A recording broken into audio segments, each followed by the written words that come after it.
In order to find a percent of a number, you have to know how to change a percent to a fraction or a decimal. So if we had something like 80%, to change 80% into a fraction, percents are always out of 100. So it would start as 80 over 100. And for today, you could keep it that way, or you could simplify. So if you divide by 10 on both the top and the bottom, you would have 8 over 10. And then you could keep simplifying, it'd be 4/5. The other thing you could do is you could take that number and you could turn it into a decimal. When you turn it into a decimal, you always start where that decimal is for the percent and move it over 2 to the left.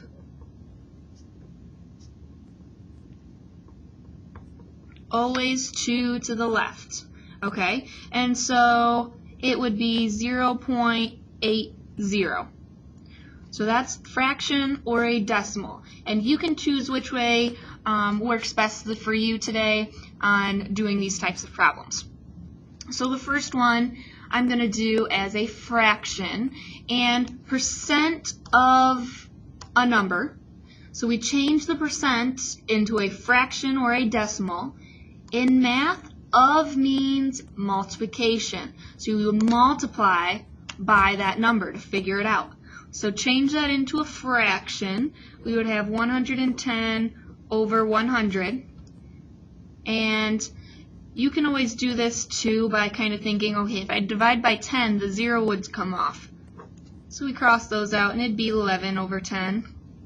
And then you could look at it and think times, and we need another fraction. Since the first one's a fraction, we want the second one to be a fraction. So we have our percent times our number. So that's going to be 70 over 1. You always make it into a fraction by putting a 1 on the bottom.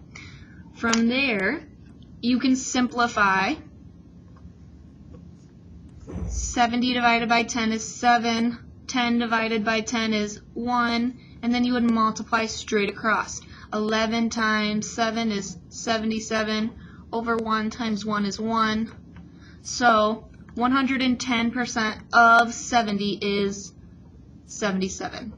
And notice, since we were taking over 100% of 70, the number is going to be larger. Now, the other thing I want you to look at is if you decided to turn this into a decimal, when you move it over 2 spots, your decimal would be 1.10. Okay? Only 2 spots. Doesn't always go out front. On this one, I'm going to show you what it would look like for a decimal. And this is usually what students' favorite is.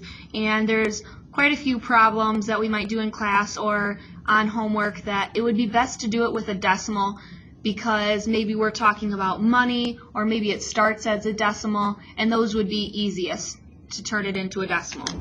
So on this one, turn it into a decimal. So it would be 0.95, and you're going to times that by 40. And so we'll show our work over here.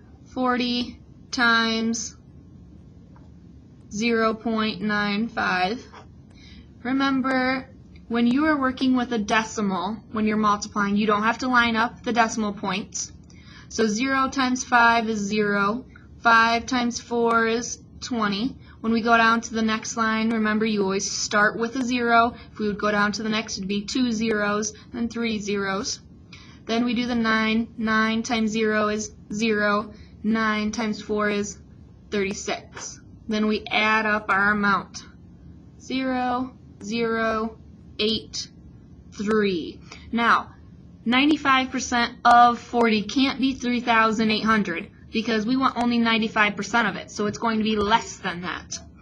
But remember, you always look for how many decimal places. So 40 doesn't have any decimal places, but this one had 2.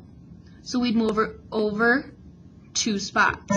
So it would equal... If you can hear.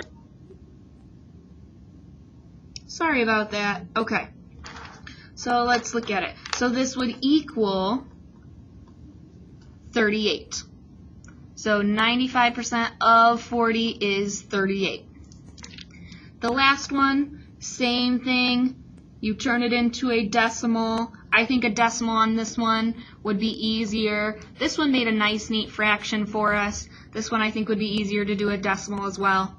So move it over. When you have an empty spot, you got to fill it with a 0. So this would be 0.08 times 50.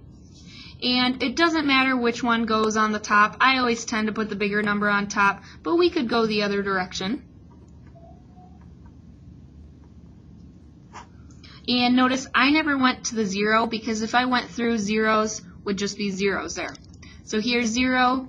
Notice as I go through, it's just going to be zeros. The next one, we move down a line, and so 5 times 8 is 40. 5 times 0, excuse me, is 0 plus 4. And then 5 times 0 is 0. So we add them up. And then notice there's 2 decimal places here, none in the 50. Make sure you check both numbers to see if they're in both spots. So 2, we would move it over 2 spots.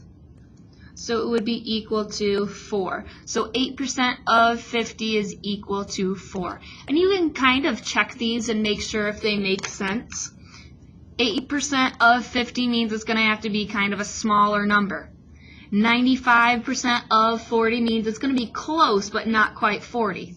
110% of 70 means it's going to be a little bit over 70 because 100% of 70 is 70. So it's going to be a little over 70. And so make sure those actually make sense after you find them.